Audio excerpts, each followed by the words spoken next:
Welcome to our talk about hypertension or high blood pressure. So, the word hyper is a lot of stress or tension. So, if you were to pull a rope or a string or a cable, that's hypertension. It's highly stressed. Okay, so we're going to talk a bit about that. And you often hear that they say that there are no muscles in veins, which is incorrect, even if a doctor tells you. So the blood vessels can actually pump and push blood along as well. Okay, so you'll see just arteries have more muscles than veins. And at any moment, about 30% of the blood that's circulating is circulating in your arteries, 5% in your capillaries, which are those thin little things, and 65% in your veins. Adam, can you just mute yourself as well? There's a lot of sound coming back from you. Okay, so blood pressure range. I think we're overexcited about these blood pressure ranges. Over time, they've come down, but they say at the moment normal is uh, the upper one 120, the lower one 80. So they're talking about a blood pressure of 120 over 80. So the upper one is when your heart is pumping blood, and the bottom one is when your heart is actually at rest between beats. So 120 to 240, they say that's pre-hypertension, high blood pressure 140 over to 160, and stage 2 over 160. And if you really have a high blood pressure crisis, over 180. But the interesting thing, and this doesn't mean your blood pressure is good, the formula at the moment for blood pressure is your age plus 100. So if you are 160 and you're 60 years old, that's what your peers' blood pressure is like, though. Okay, it might be a little bit lower. The point being that over time, people's blood pressure increases with age as well. Okay, so a balance of calcium, magnesium, and sodium, which is salt, is required and it's essential for your blood pressure. And this is really the sequence that you have. You have people, men, they start with high blood sugar, leads to high blood pressure. The high blood pressure gives you eye and kidney problems, prostate, heart, nerve damage, and eventually 6% of people would then have amputations. But it really always seems to start with this high blood sugar and bad oils and fats. Okay. With females, high blood sugar leads to heart disease, eye problems, kidneys, nerve damage, depression, and amputations. Okay. So, really, once your blood pressure is elevated, the smallest blood vessels, which are in your eyes, your prostate, your pancreas, your kidneys, those are affected because they're so small and the high pressure actually damages them. Okay. So traditional blood pressure medications have calcium and magnesium blockers in them. And most of this is so that there is not more calcium sediment in, especially to the muscle of your heart muscles, and that they can become denser and thicker. Okay. So it'll affect your balance, can lead to water retention. So you can have swollen ankles and feet, and below your knee downwards can be swollen. Dizziness, erectile dysfunction, again, some of the smallest blood vessels there. Cramps, your calf muscles actually are partly involved in your blood pressure as well. So your heart beats like this. It should be 60 to 72 beats a minute. Poof, relax. Poof, relax. Poof, relax. When it beats, it uses a lot more magnesium. When it rests, it needs calcium to relax. Okay. So your heart beats, poof, a short space after that, the blood is rushing up and the blood falls in your body. Your calf muscles do this, boop, and it pushes blood up again.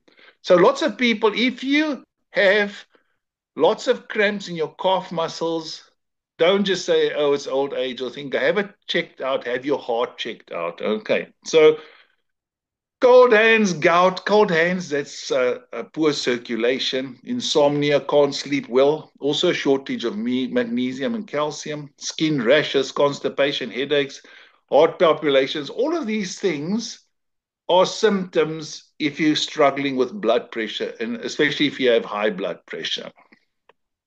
So a small drop in blood potassium, magnesium, calcium, all of these are minerals, and you just have them in very, very small quantities in your body.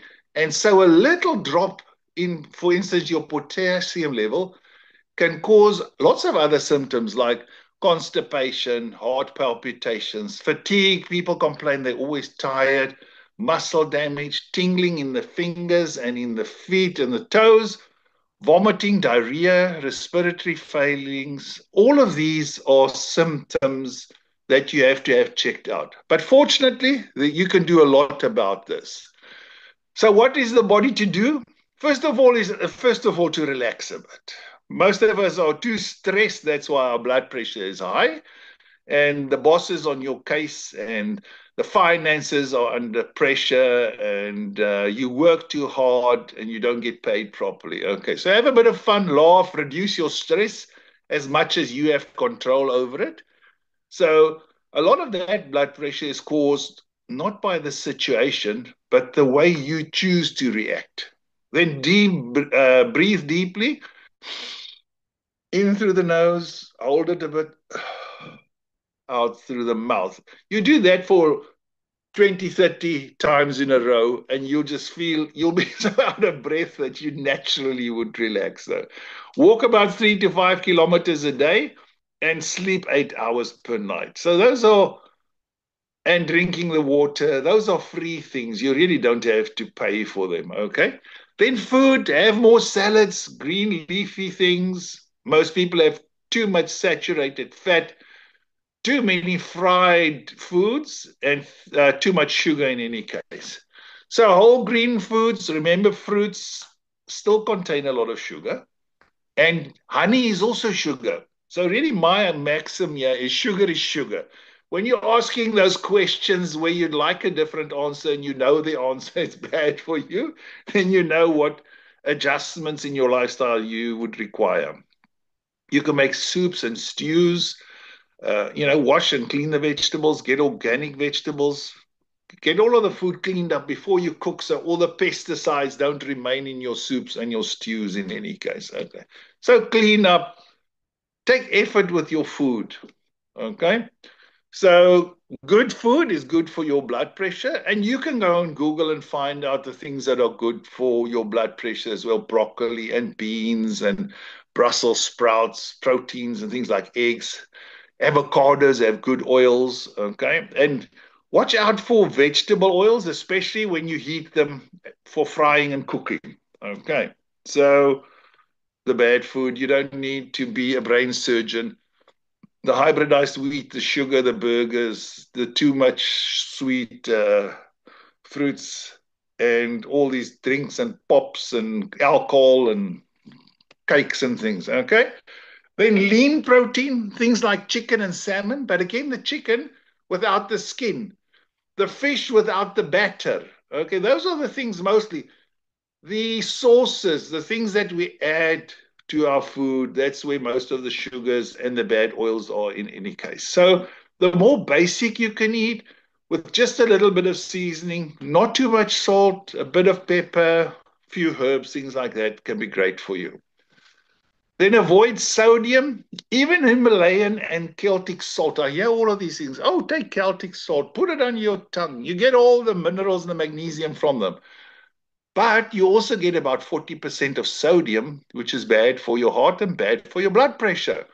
So then avoid those salts, but rather supplement with a decent magnesium. Because on a multi-mineral, where you would find the things you're really taking that for, but you're also now including the bad sodium, which you shouldn't have. Hibiscus tea, that helps to lower blood pressure. I know it tastes dreadful, but you get nice ones that are slightly flavored with, let's say, a strawberry or a berry or something like that. Just lemon just makes it more palatable. Then drink 2 to 3 liters of purified water every day. And again, just sip it during the day. Don't drink the 1 liter in a go kind of thing. Here are a few things you can avoid again. No hybridized wheat. Hybridized wheat is very bad for us. Try and get the original grains like spelt and einkorn.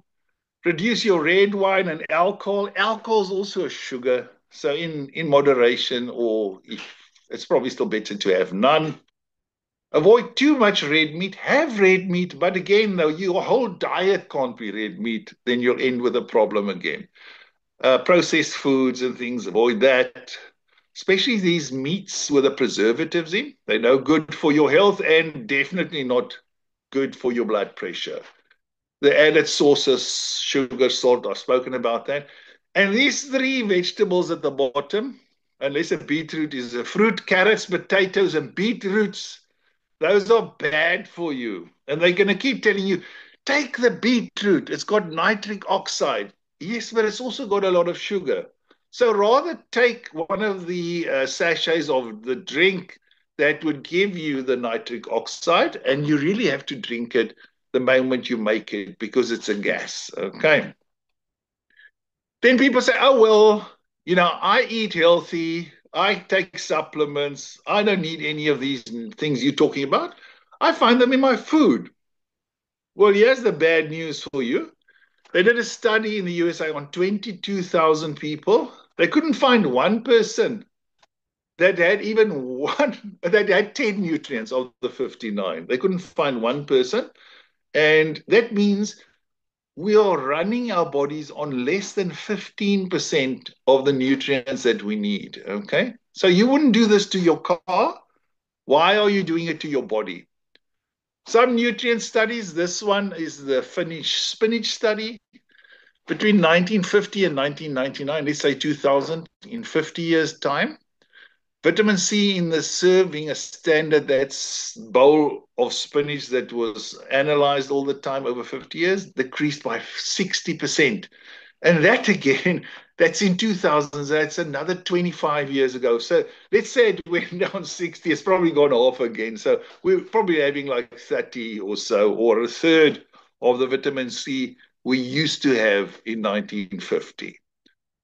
Currently, 75% of adults say they and do probably take food supplements.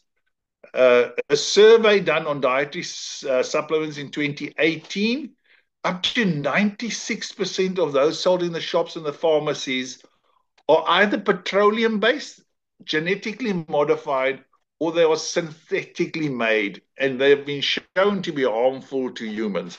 Why would you take petrol? Why would you take dieseline?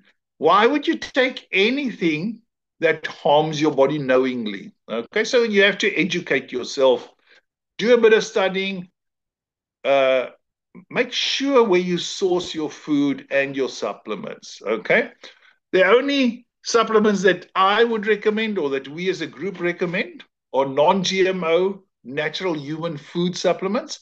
So they're made from food we as humans have been eating for generations.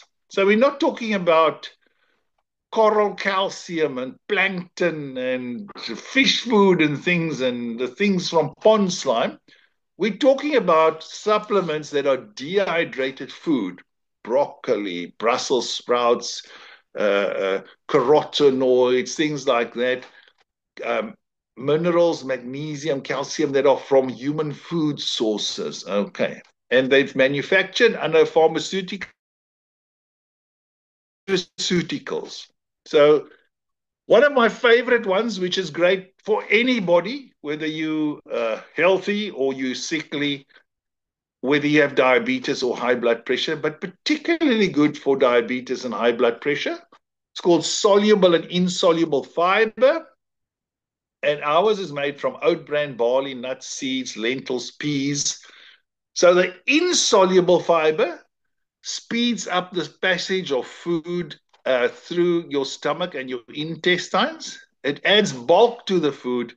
It's also found in wheat, grains, and vegetables. So most of us probably only get half of the 30 grams of dietary fiber per day that we should have. Most of us probably even less than half. Okay. Then for high blood pressure as well, enteric coated garlic allium.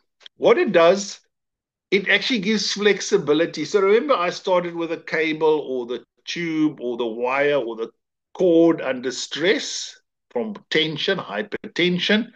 It actually just relaxes the blood vessels, giving them more flexibility, okay, to the arteries and the veins and the blood vessels, and that will reduce your blood pressure naturally. The enteric coating prevents the hydrochloric acid from destroying the active ingredient allicin in the garlic, okay? Then I've spoken about the food grade magnesium already. So, magnesium you need for the beating of your heart and for the movement through your body and for the health of your any membranes in your body that are wet, the wet membranes in your body. So, it will help you with hydration, pulls water into your cells, pulls water into your digestive tract, okay, helping with the digestion of your food. It helps for your heart rhythm. So you need it if you need that 60 seconds or 60 beats a minute or 70 beats, you need it for your heart rhythm, for energy, for mood. And like I said, that top number of your blood pressure, if that's high, it already shows me that you're deficient in magnesium. If the bottom one is high, it shows me you're deficient in calcium when the heart should be at rest. Okay. The first thing the doctor would do is give you a blood thinner. If you go to the doctor and you complain about blood pressure, first of all, the reading that you get in the hospital and in the doctor's surgery is not your blood pressure reading. It's not the accurate one because you'd probably do a better job if you're relaxed at home and you get the different monitors. You can get two even and you can test to make sure they're accurate. You should be doing it on the left arm. 10 minutes of reclining, relaxed like this, and then take it 2 or 3 times in an hour and then get an average. Okay. Most people are late running to the doctors. They are in the traffic. They're shouting and swearing at other people. They arrive late. They don't have 10 minutes for you to wait to take your blood pressure. So I think it's one of the most inaccurate ways of measuring your blood pressure is to do it that way. Okay, so do it properly, but then the doctor would give you a blood thinner. That's the first thing. So if the blood is thin, it will move through the veins and the arteries easier than if it's thick and greasy kind of blood. Okay, so natural blood thinner is wheat germ oil or vitamin E. You get a complete one with four tocotrienols and tocopherols. It's an internal healer. So it helps to heal. If you have any cuts, lesions, internal bleeding, ulcers, things like that, the wheat germ will be great for that as well. And it also lowers your plaque and your bad cholesterol. Just make sure if you're already on blood pressure medication and your doctor's giving you blood thinners, then don't take two, three, just take one wheat germ oil or E. Okay. And in time, as your numbers improve, you can ask your doctor to lower the doses of your medication until it's no longer required. Calcium, we've got CalMag in tablet form. And remember, I said the magnesium is for the pushing. The calcium is when your heart is at rest. And especially if you're struggling to sleep as a side effect still of your high blood pressure. So CalMag lowers your blood pressure, helps with anxiety and stress. So again, like I said, your bottom number, if that's high, take some extra CalMag. Lipids and sterols, these are really oils that help with the recovery and the renewal and the repair of your cell membranes.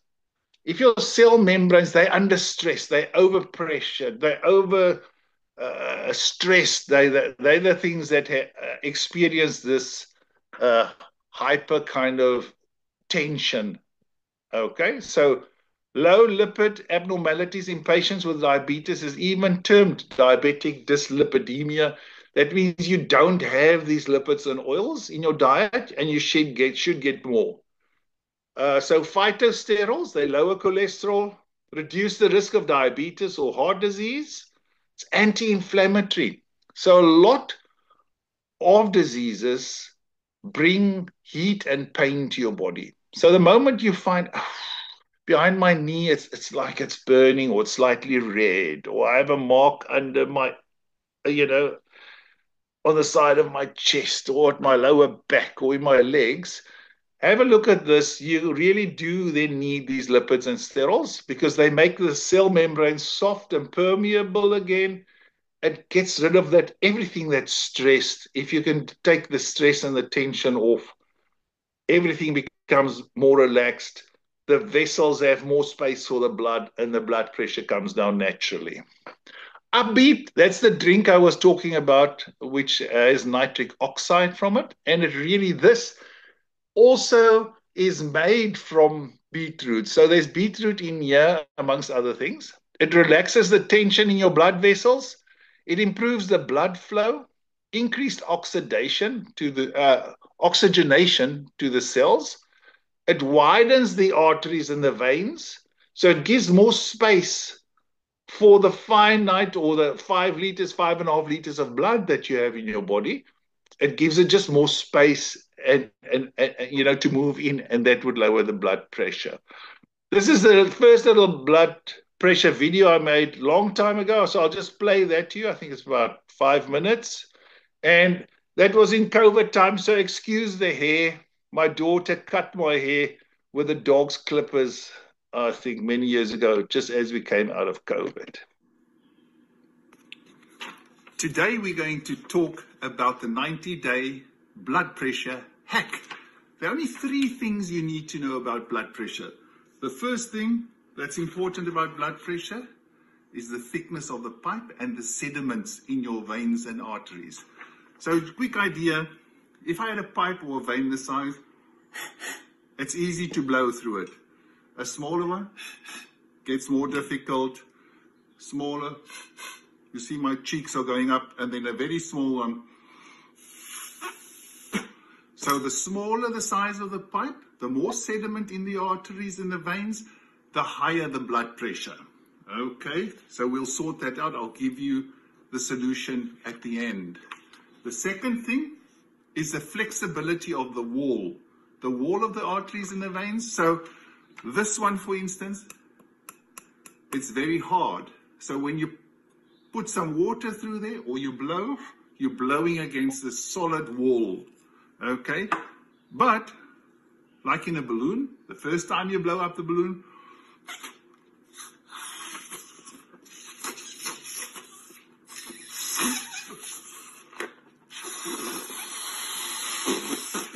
it needs a bit more effort. But when the flexibility improves and you've blown it up once or twice, so it's enlarged, it's much easier to do it. So the flexibility of the wall is important. If it's solid, the pressure is high. If it's flexible, the pressure is low. This is a thin, fast-flowing river. That's a bigger dam, or where the river gets bigger. Lots of volume, low pressure. The third thing that's important for your blood pressure is the thickness of the blood itself, the blood that passes through the veins or the arteries. If it's thick and it's got lots of larger molecules as opposed to small molecules, the pressure will be higher, the pressure is lower. So you really have to decide, are you going to have blood that's thin, like water, a bit bigger and stickier, like oil, or like a syrup, or at worst case, like butter? And that is the reason why it's bad to drink cold drinks, because it freezes the fat in there. So what do you have to do? I'm going to show you a last one quickly. There's a bit of water. I put some olive oil in it. And you can see the olive oil is floating on the top. I can try and mix it up. Let's see what happens. It goes around for a little while and then it floats to the top again. So if you add a good oil or fat, this is actually coconut oil. I put some of it in. Fat washes fat. You clean bad fats and oils with good fats and oils. Have a look. Now it dissolves the blood becomes thinner and it's easier to excrete and take this out of your system. So the solutions, the first solution for the thickness of the pipe, you have to scrape this rubbish off. This rubbish has to go out of your body. You do that with soluble and insoluble fiber. I had this when I was 30 years old. My blood pressure shot up to over 190 on 140. I studied, I researched, I spoke to specialists, and that's the solution. Get it going, get cleaning out with the fiber, the soluble and insoluble fiber. The second thing we had was the flexibility of the walls. What you need for that is enteric-coated garlic allium complex. Enteric coating is the most important because most of the garlic, if you eat it, will be destroyed in your stomach by the hydrochloric acid. If it's enteric coated, it goes through the stomach undigested. In your colon, it will release, and even up to the cecum where it's required. The third thing that we had was the thickness of the blood. The thickness of the blood's important. Remember I say you wash fat oil with oil? Here we go. Vitamin E, wheat germ oil. Wheat germ oil, vitamin E, wheat germ oil.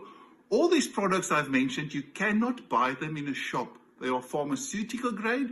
Nutraceuticals, you can only buy them from a supplier. So if you want more information to sort your blood pressure in the next 90 days, contact me and I'll put you in contact with the suppliers closest to where you live.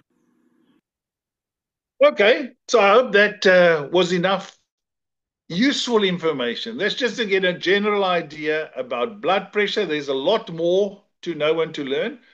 Ask the person that gave you this information or contact us if you want to know more or if you want more personalized help as well. So I hope you enjoyed that. Those are our details. I'll stop the share, and Herman, you can stop the recording, please.